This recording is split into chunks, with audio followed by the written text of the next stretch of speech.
Welcome to Choice Classic Radio, where we bring to you the greatest old-time radio shows. Like us on Facebook, subscribe to us on YouTube, and thank you for donating at choiceclassicradio.com. The Roma Wine Company of Fresno, California presents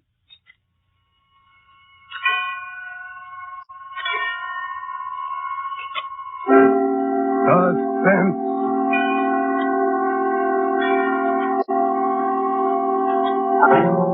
Tonight, Roma Wines bring you Mr. Lee Bowman as star of I Won't Take a Minute, a suspense play produced, edited, and directed for Roma Wines by William Spear. Suspense, radio's outstanding theater of thrills, is presented for your enjoyment by Roma Wines. That's R-O-M-A, Roma Wines. Those excellent California wines that can add so much pleasantness to the way you live, to your happiness in entertaining guests, to your enjoyment of everyday meals. Yes, right now a glassful would be very pleasant as Roma Wines bring you Mr. Lee Bowman in a remarkable tale of Suspense.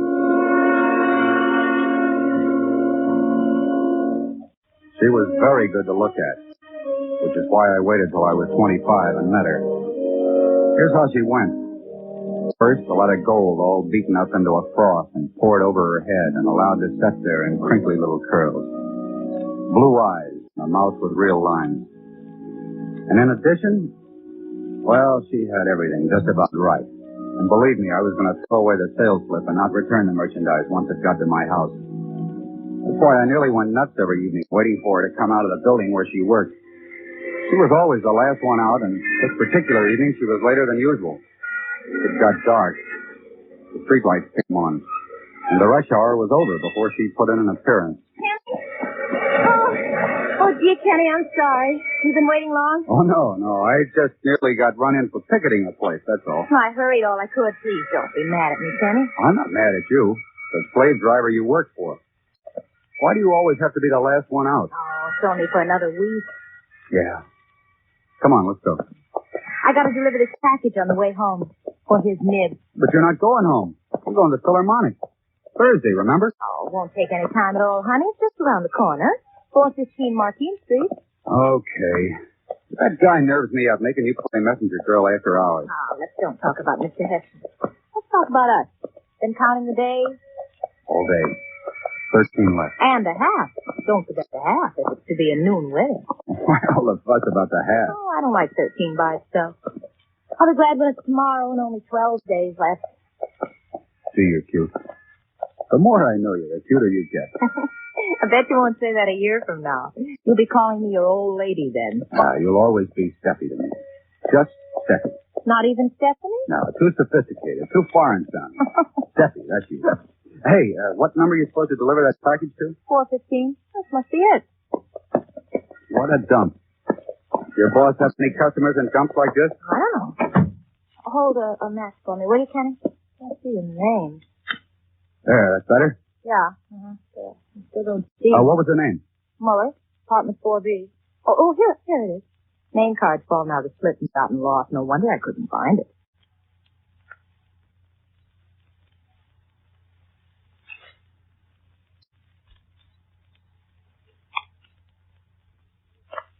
Maybe they're not home.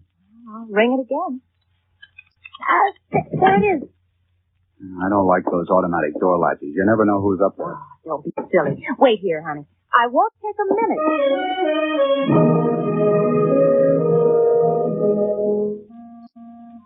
I never timed a cigarette.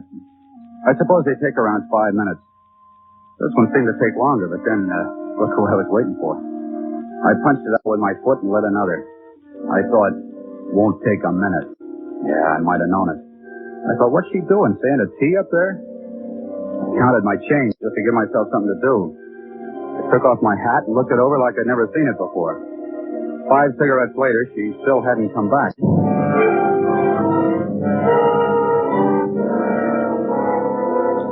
Things happened. Nothing much. Little things that were to last so long. A stout lady in a ratty-looking fur coat came in holding some candy in one hand and a little boy by the other. I want a Hershey bar. I want a Hershey bar. Oh, you shut up or I'll I'll smack you good. I'll curl your head and put it in a garbage can. Now, Dwighty, I don't want to hear another word. If you don't hush up, I'll... After they'd gone, more waiting started in. I commenced tracing patterns with my feet. Circles, diagonals, Maltese crosses. Finally, I got fed up. I stepped over to the bell panel, picked out 4B, and nearly sent the button through to the other side of the wall. I could hear it ringing away off somewhere. Quiet house. Too quiet. I leaned on the bell till my thumb joint got all white down to my wrist. And something did happen. I heard the door of the automatic elevator open. I waited, nonchalant-like, filing my fingernails. I thought I'd play a little hurt when she arrived. I could see it was her, all right, walking toward me. She opened the door and then walked past me like she never saw me before. I let her go on, figured she'd turn around by the time she got to the door. But no.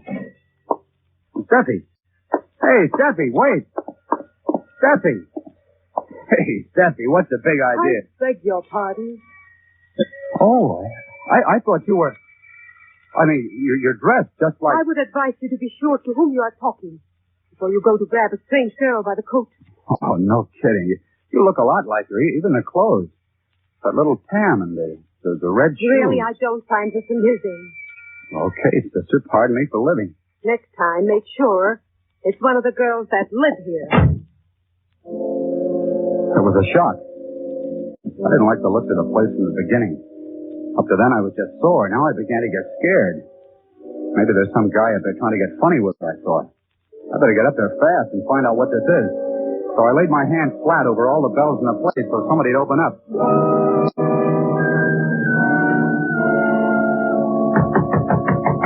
Open up in there. Open up or I'll bust the door down. Do you hear me? Steffi, are you in there, honey? Baby, why don't you say something? Yeah, what's this? Oh, that's what I want to know. Who are you? Building superintendent. Got a pass key to this flat? I have. What do you want in there?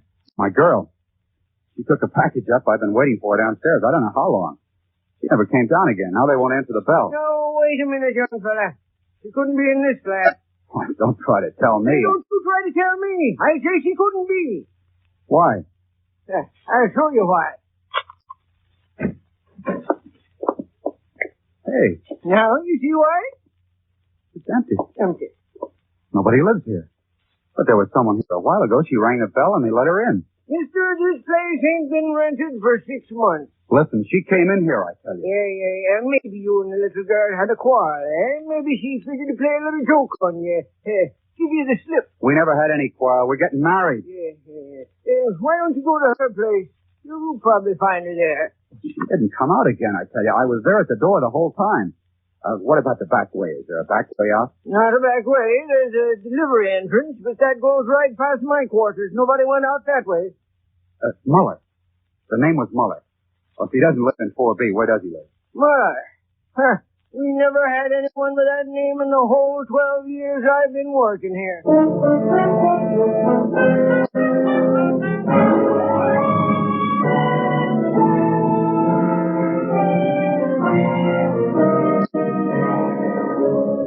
For Suspense, Roma Wines are bringing you as star Mr. Lee Bowman in I Won't Take a Minute. Roma Wines' presentation tonight in radio's outstanding theater of thrills, Suspense.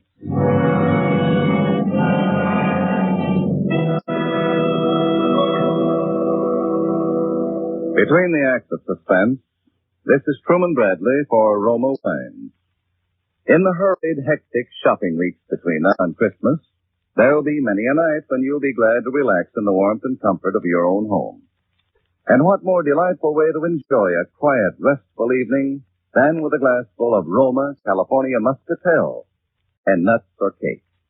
You'll thoroughly enjoy this magnificent Roma wine, so tempting with the distinctive fragrance of the world-famous Muscat grape, with its rich, mellow sweetness, its glowing golden fire.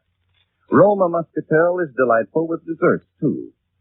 Famed hostess Elsa Maxwell says, Roma Muscatel is a sure to please, easy to serve entertainment wine when guests drop in. Like all Roma wines, Roma Muscatel is a true wine, crushed from selected grapes, unhurriedly guided to taste perfection by age-old wine-making skills. And Roma's new low prices save you as much as 1/4. Get Roma Muscatel tomorrow. Insist on Roma, R-O-M-A, for uniformly fine wine quality at low cost. That's why more Americans enjoy Roma than any other wine. And now, Roma Wines bring back to our Hollywood soundstage Lee Bowman as Kenny in Cornell Woolrich's story of a vanishing lady, I Won't Take a Minute. A play well calculated to keep you in suspense.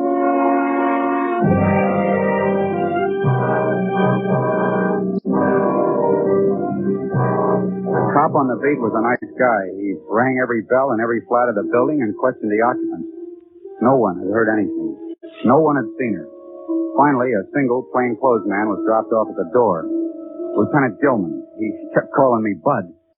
He looked around the empty flat, and then he looked at me. Bud, there's nothing to show that this girl or anyone else came in here. I tell you, she rang the bell of this flat, and someone released the door catch for her from up here. All right. Assuming she got in here, how'd she get out? I don't know. I don't know.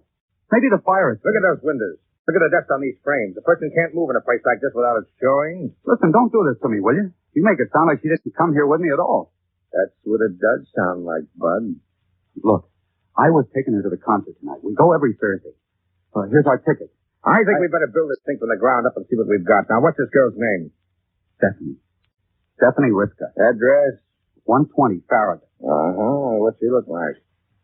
Oh, she comes up to about here next to me. She's blonde, little curls close to her head, blue eyes. I'm no good at description. Don't let it get you, Bud. Oh, I'm not scared because she's gone. I'm scared because she's gone in such a crazy way. I can't get a grip on her. Now, you say you met her at 6:15 outside the Bailey Goodwin building with a package to be delivered here. Who'd she work for? A press clipping service. The Green Star it's called. It's operated by a guy named Hessen. Big outfit? Just him and a secretary and an office boy. She was getting 22 a week. All right, Bud. You've given me something definite. We'll do some checking. But first of all, we go back to the place she worked.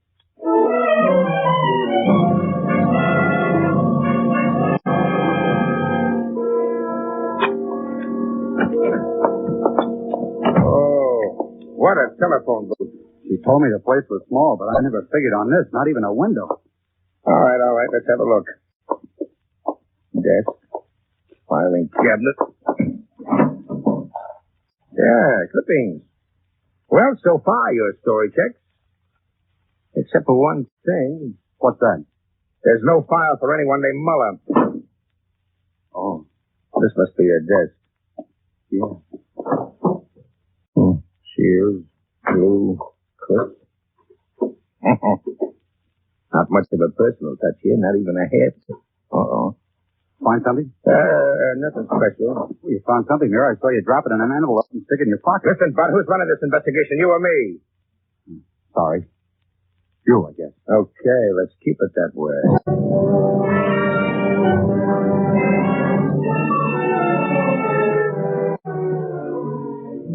Our next stop was one of those bungalow-type places in the outskirts. That was where Hessen lived, the guy she worked for. Oh, good evening. Good evening. You Mr. Hudson? That's right. I'm from police headquarters. May I come in? Oh, why, certainly. Won't you sit down, gentlemen? We won't take up much of your time, sir. First of all, do you know anyone named Muller at 415 Martin Street? No, I don't know anyone by that name. I think we have a Miller, Mrs. Elsie Miller on our list, who divorces and marries quite frequently. Will that do? Yeah, she owes us $29. You didn't send a package over to Muller, apartment 4B, 415 Martin Street at 6:15 this evening? No, I'm sure I didn't. But wait a minute. It's easy enough to confirm that. Oh, Stephanie. Steffi. Did you call me, Mr. Hudson? Yes, my dear. Oh, this is my assistant gentleman, Miss Stephanie Riska. That isn't Steffi. She's calling somebody else by her name. My dear I young don't man. understand. She came out of that building while I was waiting. I spoke to We'll her. discuss that later. Now then, miss, how long have you been working for Mr. Hudson? Since October of last year. About 8 months now. And your name is Stephanie Riska? Why, yes, of course. Have you any identification on you? I don't know. Maybe Maybe there's something here in my handbag. You mind if I look? It's all right, my dear. He's from the police. Oh. Oh, well, in that case. Thank you. Listen, I don't know what these two are trying to pull, but she's not Steffi. You've got to believe me. She came out of that building dressed like Steffi. The way Steffi was dressed when she went in. Stop that, will you? Thank you, Miss Sister. I'm sorry to inconvenience. It's quite all right. I noticed you had quite a supply of chewing gum there. That's hard to get these days. I make a hobby of it. Have some? Oh, thanks. My mouth's kind of dry. Well, Mr. Hester... It's quite all right. I don't know what this young man has got himself mixed up in, but if we were able to help... Oh, you did help a lot, sir. Oh. Come along, Bud. I've got some more checking to do. This time, it's on you.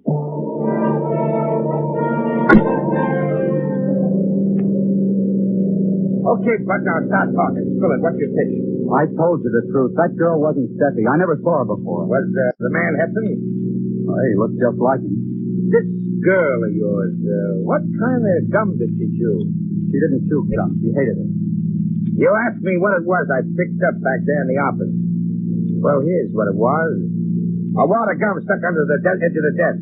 That girl back there at Heston's place belongs in an office, Bud. She had a letter addressed to herself in that handbag and her initials on the outside of it. It wasn't a new one and it wasn't fake. What's your racket, Bud? Are you a pushover for mental observation? Or did you do something to some little blonde, blue-eyed number, and are you trying to pass the buck before we even found out about it? I don't know. Maybe I am. Things like this. But things like this just don't happen. They can't. One minute she walks into a building. You haven't produced a single person all evening long that actually laid eyes on this girl of yours. Where's the folks? Where'd she come from? Wisconsin, I think. The folks are all dead. I thought so. Well, I'll give you one more spin for your money, Bud. You stand or fall by the place you say she lives. Have you been there? Yes. Could you describe it? Okay. Sticking in the mirror of the dresser, she's got a litho of the Holy Mother. On the radiator, she's got a rag doll that I won for her at Coney Island. On a little shelf against the wall, she's got a gas ring with a tube running up to the jet. From the light fixture to the jet, there's a string attached. And she'll have stockings hanging there to dry. Are you listening? Yeah, go on. Will you remember those things? Yeah, Bud. We'll see.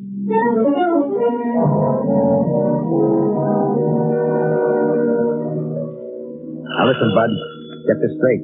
I don't want one word out of you the whole time we're here, you hear? I won't say a word. So help me. Yes? You got a girl named Stephanie Risker living here? Second floor front. She ain't home now. I'm from the police. I think you better let us in. Oh, well, certainly. Let's see her room, please. Yeah, follow me. She's a nice, clean roomer. I'd hate to lose her. I hope she's not in any trouble. No trouble. Now, Gilman, right over there. Hey, it's changed. They changed it all around. Shut up. Has she always had it fixed this way, ma'am? Well, since the first day she's here, only one thing I got to complain about. There it is again, chewing gum. Leaves it all over. Let's see that. I thought so. Exhibit C, Bud. Same as the other two. She belongs in that office and she belongs in this room. Look out. You better hold your breath. Let him hold.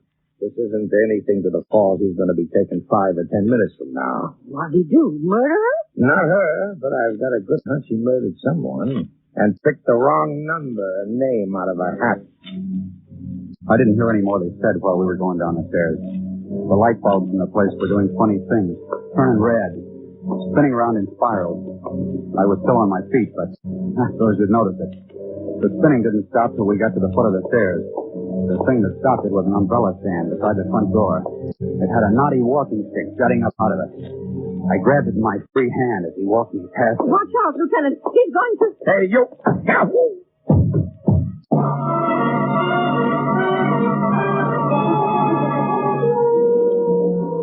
I didn't stop to investigate whether I'd killed him or only knocked him out. I was a block down the street before the landlady could open her mouth to scream. I made for the Martin Street flat. That was instinctive. The place I'd last seen her, calling me back. When I got there, I ganged up on the janitor's bell and waited 1,000 years. Oh, it's you again. What is it? Didn't you find her yet? What happened to that detective fellow that was with you? He sent me back to take another look. You don't have to come up. Just give me the pass key. All right, son. Come on in.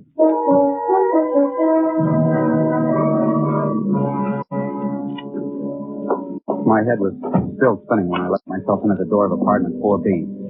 I don't know what I was looking for. Some clue, I guess. Some magic clue would pop up and give her back to me. I tested the walls for secret panels. Alas, and a $50 a month flat.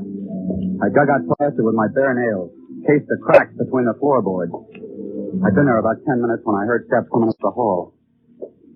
I held my breath. All right, Sonny. Come out of there with your hands up or I commit to... Give me a minute, please. 1 minute. Maybe I'll find it. Find what? Please, 1 minute. You want out of there by the time I count 10, I commit to... You hear me? Yeah, I hear you. 1, 2, 3. I didn't stop to think. Crossed the room and threw open the window. The one that opened on the fire escape. Down looked too far, so I started climbing. Hey! Come out of there, you! I'll break every bone in your body. You won't live to get into headquarters. I didn't yell back at him. I was saving my breath. Come on, after him. Keep that light on him. On the roof, I took a quick look both directions. There was about a yard-high partition wall dividing it from the next roof over. But before I could get it... Hold the fire. He won't make it. Keep that light focused on his eyes. He may be thinking. I think I busted my leg. Yeah? Well, let's see. Now, just bark your shin a little. Oh, wait till I finish with you, wise guy. Oh, what are you waiting for? Go ahead. You promised me a beating. Go ahead. Don't you worry. Hey, where'd that come from? What? That package there beside you. Package? Package. That's it. The package you took inside with her. Hold that light steady. What's in it? What is it? Newspapers. Newspapers, it's a dummy. Look. Those papers. They've had stuff put out of them. That proves they came from Hessen's flipping agency. Well, doesn't it? Someone did bring a package here tonight. Oh, what a chap must have been thinking about that room. She was ever in that room. I was right about that. They must have grabbed her in the hall and taken her straight up here to the roof through the skylight. But why? I don't know. Maybe that steel-plated landlady knows, and if she does, she's going to talk and talk fast.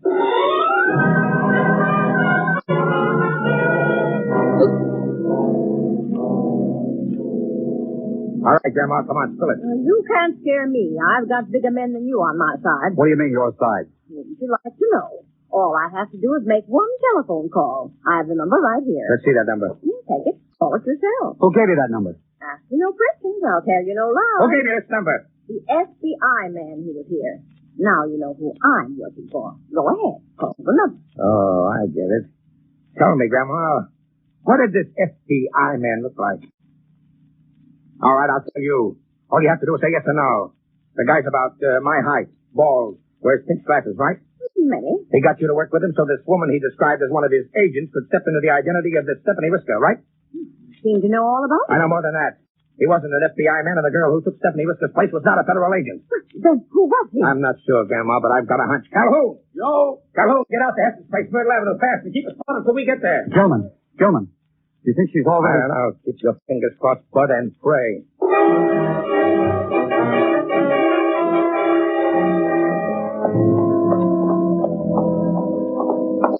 Where are they? I told them to keep this house covered. Gone. Nobody here. Yeah. Hey, douse it, Mike, douse it. Stand back against the wall. Somebody's coming. Gentlemen, you in here? Calhoun, what's the big idea? I told you to keep this place spotted. Now they're gone. I trailed them. They piled into a car, locked up the house, and left. Where to? Pier 7, North River. They got some kind of a fuzzy tramp steamer and shoved off in less than a quarter of an hour. I tried to reach her. Was the other girl with him? No, 2 men and a stringy blonde they call Alder. That's all. Too late. We're too late. We can pull them off at quarantine. I'll make them talk. Come on, let's get out of here and get some fresh air. Thanks, don't it? Yeah. Smells like they'd had the place fumigated or something.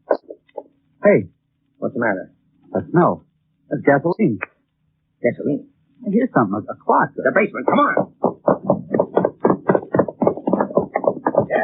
Yeah, she's down here, all right. Go back upstairs, but I'll pick her up. Tell me now. Don't wait till you get her. Yes, she's alive. Come on, get out of here. Don't you hear that ticking? I better watch that bomb. Come back here, Calhoun. You'll never make it. That bomb will blow you.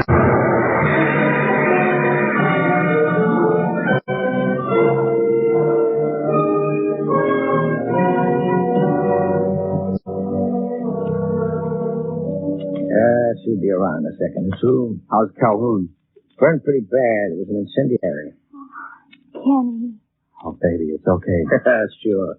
Everything's okay now, Steffi. Who are you? This is Lieutenant Gilman. We owe a lot to him, Steffi. Thanks, Lieutenant Gilman. I'm just a dumb flatfoot, Steffi. And I had to be conked over the head before I got wise to what was going on. Even then, I didn't figure it right. I figured Hefton and his pals were a bunch of spies or something. Well, weren't they? Well, Hefton became an American citizen in 1929. Up to now, his record's absolutely clean. Oh, I'm glad of that. I'd hate to be working for a spy. But I don't get it. Why did they want Steffi out of the way? That was Olga's doing, the girl who was impersonating you, Steffi. You see, she's Hefton's sister. She's a fugitive from a couple of war crimes and figured the least her brother could do for her was to furnish her with a nice, clean nationality. Their original plan was to bump Steffi off in that empty flat and leave her there without anything to identify her. Only they figured on her coming there alone. There was no time to work out a plan on the spot, so they scrammed over the roof, taking Steffi with them. Hey, Gilman, we're due at headquarters. You coming? Yeah, right away. Well, I gotta go, dude. Thanks, Gilman. Thanks for everything. I'm glad to help you out. Hey, another thing, Bud, you weren't lying about. She is pretty. No hard feelings? I mean, about me hitting you over the head? Oh, say, I almost forgot. Something I meant to give you before we say goodnight. Oh, you've done enough. Oh, that's what you think. Oh.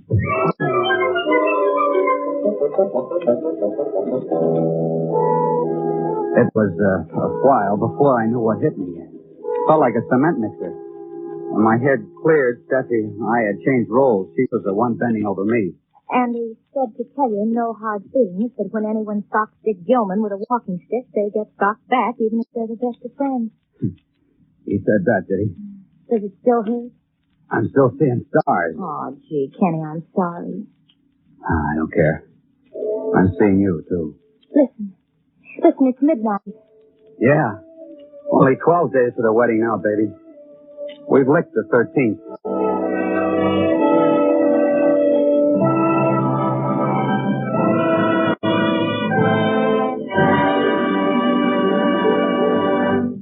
Roma Wines have brought you Lee Bowman as star of I Won't Take a Minute. Tonight's study in Suspense. This is Truman Bradley for Roma Wines, the sponsor of Suspense. This year, you're probably having difficulty finding the Christmas gifts you want. Why not solve your gift problems with famous Roma Wines? You flatter your friends, save both time and money shopping. Roma offers you a full selection of choice California wines. For entertaining, Roma Sherry, Port, Muscatel, or Tokay. For added mealtime enjoyment, red, robust Roma Burgundy, or delicate pale gold Sauterne. For happy occasions that demand the best, sparkling, unforgettable Roma champagne. Each of these fine Roma wines is a true wine. Each a superb, unhurriedly perfected masterpiece of the vintner's ancient art. Delight your friends this Christmas with gifts of Roma wine. Give one bottle, several, or a case. Remember, more Americans enjoy Roma than any other wine. And Roma wines now offer you the same uniformly fine quality at the lowest prices in years. Insist on Roma, R-O-M-A, fine Roma wines for good living, good giving this Christmas. Lee Bowman appeared through the courtesy of Columbia Pictures and will soon be seen co-starring with Rosalind Russell in their production, She Wouldn't Say Yes. Next Thursday, same time, Roma Wines will bring you Mr. Robert Taylor as star of Suspense, radio's outstanding theater of thrills. Presented by Roma Wines, R-O-M-A, made in California for enjoyment throughout the world.